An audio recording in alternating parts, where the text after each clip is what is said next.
An unusual investigation over one of the most hotly debated death row cases in California could soon be resolved. It's a case CBS News 48 Hours has been reporting on for more than 2 decades. Kevin Cooper, that's him right there, was convicted in 1985 for the murders of Peggy and Doug Ryan, their 10-year-old daughter Jessica, and their 11-year-old neighbor Christopher Hughes, and the attempted murder of their 8-year-old son Josh.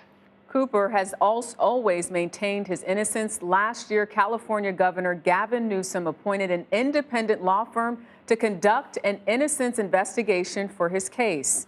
48 Hours correspondent Erin Moriarty is here with us now. She's been following this story since 48 Hours first started covering it in the year 2000. My math shows me that'd be 2 decades ago. Right, and it started because he started writing me letters, asking me to investigate the case. And when I heard that even the grandmother and mother of some of the victims wondered if he was guilty, you know, it was worth looking at. So why was he convicted? Well, back in 1983, when this all happened, he was a 25-year-old convicted burglar. He had just escaped from a Chino Hills prison just days before, and he was hiding out just down the road from the Ryan house. And investigators thought that's just too much of a coincidence. But on the other hand, there wasn't a lot of physical evidence. It was mostly a circumstantial case. There was one drop of blood that investigators said was consistent with his blood type. There was a bloody shoe print that seemed to match prison-issued shoes.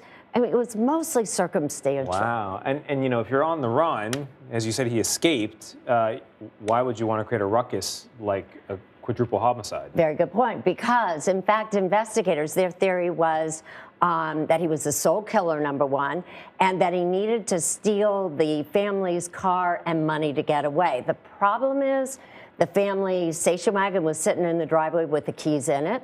There was money on the counter, and it wasn't taken. And this whole idea of the sole killer, there was evidence that pointed to a lot more killers. For one thing, there were 3 weapons. The coroner testified that 3 weapons were used. The victims received, in just a matter of minutes, 143 stab wounds. So it was very difficult to believe that one person could do that. I remember interviewing the original prosecutor, and I said, so how did this man use 3 different weapons? He goes, well, he's ambidextrous. I mean, there were a lot of real questions. And to that point, with the questions and some of the inconsistencies, what do investigators think happened? Well, investigators originally thought that he went in and did the whole thing all by himself. Because he's ambidextrous. Well, and maybe not the investigators per se, because they're the ones obviously that prosecuted him, he was convicted. But the people who are looking at this case now, you know, what is the possible? Well, there's another suspect's name who's come up, and that is because his former girlfriend actually brought in bloody coveralls back before the trial. She brought them into investigators. They were covered with blood. They were never tested. They were destroyed before the trial because investigators went and talked to that boyfriend, who happens to be a convicted killer, and he seemed to have a alibi. And so that's been a big mystery hanging over. Like, was that really blood from the scene, or was it animal blood? Nobody will ever know because it wasn't tested. Jeez. You are not working on an hour for 48 hours on this case. You're instead writing an article, which is different for you. Right, because there is this big investigation going on. I'm sure we'll do another story on it, but I was able to interview witnesses back for the past 20 years.